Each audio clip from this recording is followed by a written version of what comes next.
All right, everybody, hello and welcome back. Today what we're going to do is we're going to work on solving exponential functions. Now, this is going to be very similar to how we solved our log functions. What we are going to do first is we are going to isolate the exponential. That means we're going to get everything away from it that we can. We are going to get the exponential by itself on one side. Now, the next thing we are going to do is use inverses to get rid of the exponential. Now, with an exponential, the inverse is going to be a log. Just like with logs, the inverse was an exponential. So they're going to undo each other. So here what we're going to do is we're going to use logs to undo or get rid of exponential functions. Then we are going to finish by solving the equation for x, or whatever variable we're interested in. Finally, we really should have a fourth step here, which is to plug back in and check our work. Okay, so again, very similar steps to how we solved our log functions, our log equations, excuse me.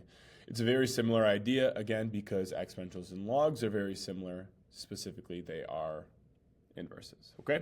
So here's an example of a problem we might be looking at. We have 2 to the 2x minus 4 power equals 2 to the 4th. Now in this case, we should be able to see that our bases are the same, and there is nothing on either side for us to isolate. So because the bases are the same, the only way that these two things can be equal is if the exponentials are equal to each other. Now, one way we could show that is by really using the properties we discussed above. And what that means is we isolate our exponential, and then we're going to use inverses to solve. So I would use log base 2 of 2 to the 2x minus 4 power. Now the reason we want to do this is this side is going to cancel and we're left with just the exponent. But the same thing is going to happen to the other side, which means both exponentials will cancel, and we are left with 2x minus 4 equals 4. So we isolated, and then we use inverses to solve, and now we need to solve the equation for x. So I'm going to add over 4. We get 2x equals 8. Divide by 2, we get x equals 4 as our solution. Now the last thing we're going to want to do is plug back in to double check our work. 2 to the 2 times 4 minus 4 power should equal 2 to the 4th. Well, 2 times 4 is 8 minus 4 is 4. So we end up with 2 to the 4th equals 2 to the 4th, which is in fact equal. So our solution is x equals 4. Now, this problem is a little bit different, but the idea is going to be the same. We are going to isolate our exponential. Well, it is already by itself. Now, if we look on the other side, we see that we have 36 to the 3rd power. Hopefully, what we should realize is that our bases have something in common, and it is the fact that 36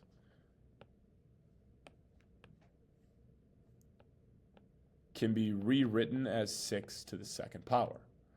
The reason we would want to do that is if I rewrite this as 6 to the 2nd raised to the 3rd, our bases are now the same, and that makes it very similar to this problem.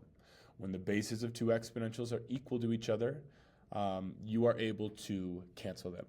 So I'm going to cancel both bases, and we are left with 2 times 3, or 6, equals x minus 1. We're going to add 1 to isolate our x. We get x equals 7. So we could double check our work. We have 36 to the 3rd power should be equal to 6 to the 7 minus 1 power. 36 to the 3rd is equal to 6 to the 6th. And now let's double check that real quick.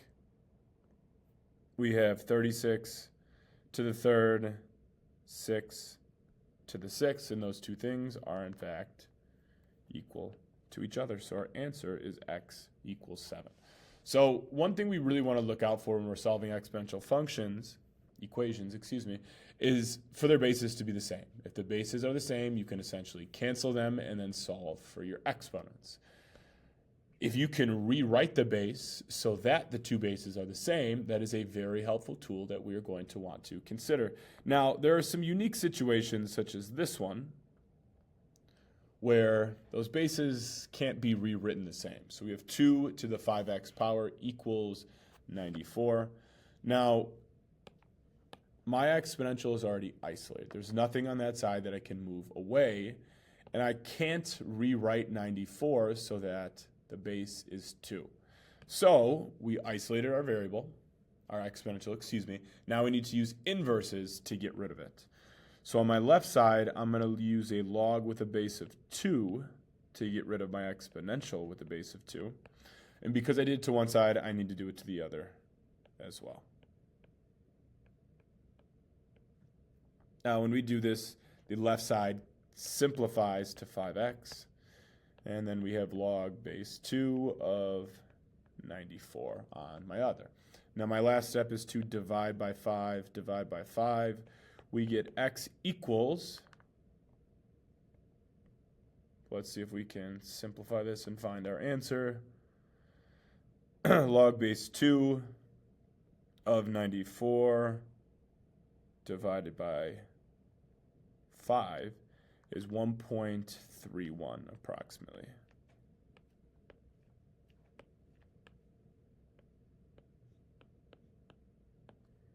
So this one was a little bit more messy because we didn't end up getting a nice number at the end. However, our steps were all still the same.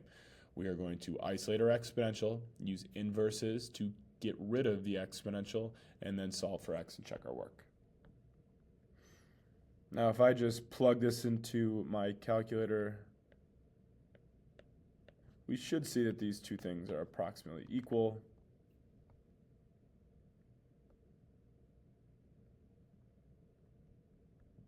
And we get just about 94. The reason that they are not exactly equal is, remember, we rounded this value here. So that means when we plug it back in, it's not exactly going to be equal to 94. Now, the last example we're going to take a look at is 85 times 3 to the x plus 1 equals 764. So this one's a little bit more complicated, but our steps are going to be the same. We're going to isolate our variable, our exponential. So I need to get this value by itself, which means I'm going to add 1 to both sides.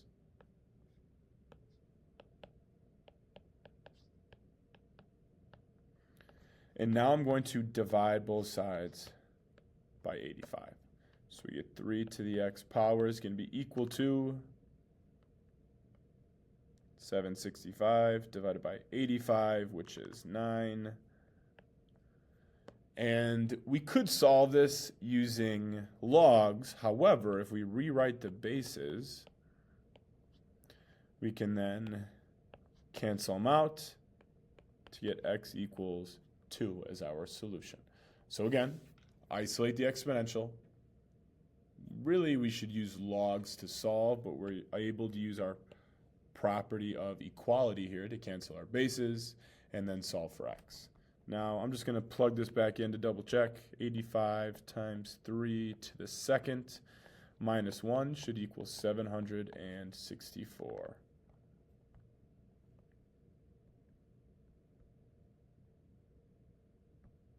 And it does in fact, so that means that our solution is x equals 2. Now, the last thing here I wanted to discuss is word problems. So you've got two examples just so we can see two different kinds here. And the idea is going to be very similar to the problems we just worked on. The only difference is we have to write the equation. Now, more often than not, you are going to be given the equation that you are going to need for each problem.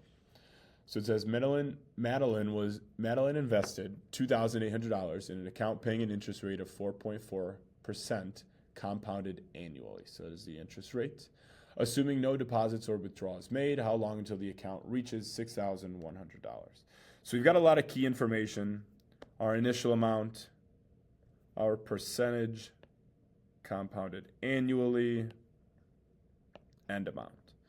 So if I just start plugging this in, we are going to use our compound interest formula.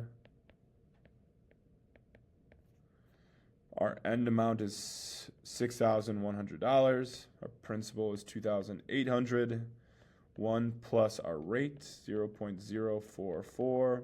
Annually means n is 1. We don't know how much time that's going to be. So we have $6,100 equals $2,800 times 1.044 to the t power. Now this is very similar to the problem we just worked on solving over here. We are going to need to isolate our exponential. So what I'm going to have to do is divide both sides by 2,800.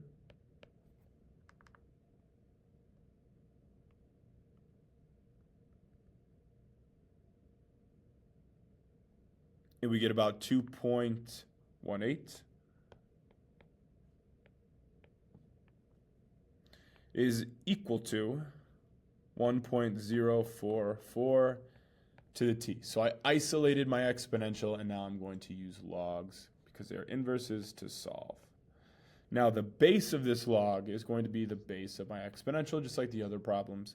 So it would be log base 1.044 of 2.18 is going to be equal to log base 1.044 of 1.044 to the t. And the reason we're doing this is on my right side, everything but my exponent of t is going to cancel.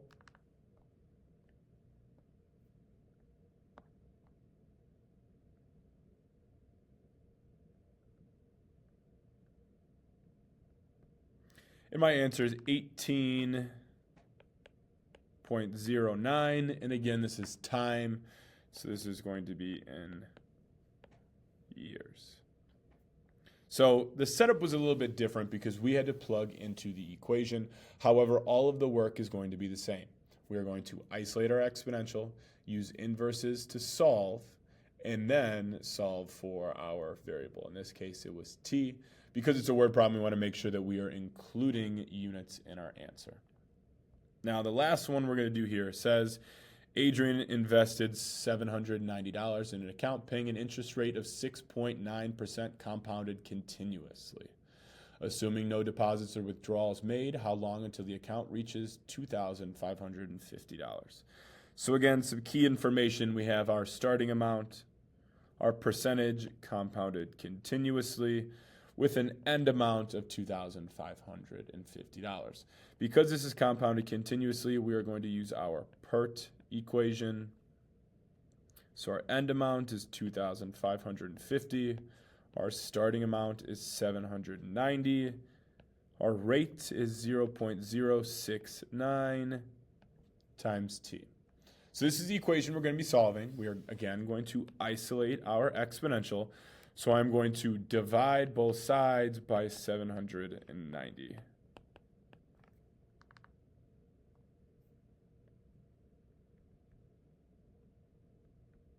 We end up with about 3.23.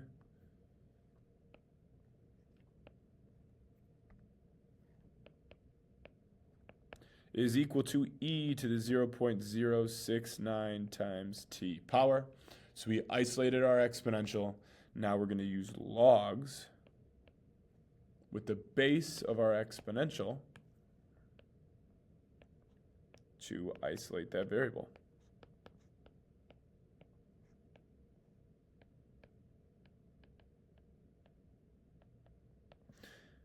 Now, some of you might have noticed that I use the regular log with a base of e. This is the same thing as using the natural log.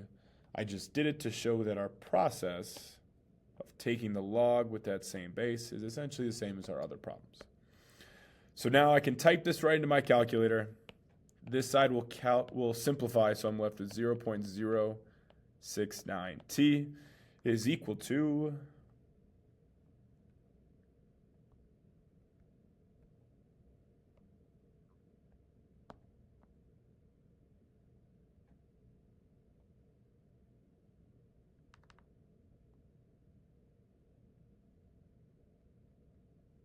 about 1.17.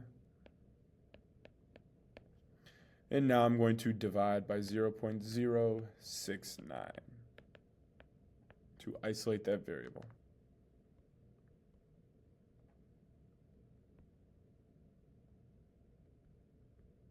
And it gets 16.96 approximately.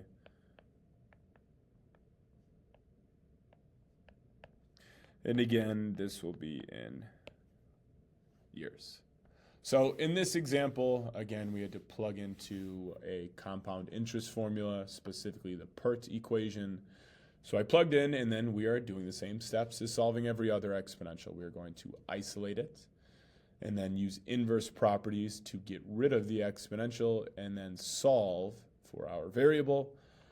So in this case, Adrian starts with $790. In about 16.96 years, he will end up with his goal of $2,550.